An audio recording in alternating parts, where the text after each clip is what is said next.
chose qu'on a constatée, c'est que la liaison la plus rapide met 1h50 pour aller à Clermont. 1h50 pour faire 100 km, on est au XXIe siècle quand même. Donc ça pose quand même un problème. Mais à ce propos, moi j'ai travaillé depuis 1986 dans l'entreprise de transport d'Ambert, dans Maisonneuve. Les mêmes horaires sont restés inchangés. Tous les horaires sont restés inchangés. Ça veut dire que en 2015, on part d'Arlan à 7h20. En 1986, on partait d'Arlan à 7h20. Et on arrivait aussi à 9h30 à Clermont. Ça, déjà, ça en dit long sur l'état de la 906. Ça veut dire qu'en 30 ans, on n'a pas été capable de gagner 1 km, enfin 10 minutes sur cet axe. On l'a sécurisé, mais on l'a pas... On l'a sécurisé, certes. En 86, il n'y avait pas les réductions de vitesse. On roulait quand même... Oui, mais un quart, ça roulait pas vite. Un quart... Oui, t'as des bus qui... Un quart, ça pour roulait moi, 80, C'était moins rapide. Après, avec ces 6 dessertes par jour, on pourrait se poser la question du respect de l'agenda 21, parce que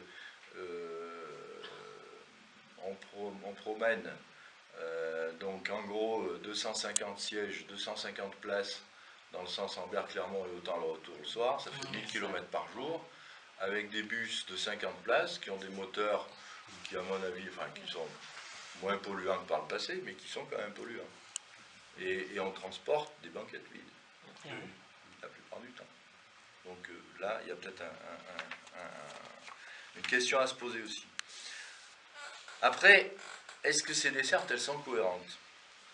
Ben, moi, je dis que non. Parce que pour aller d'Ambert à Clermont, on a 2 dessertes SNCF TER, transport express régional,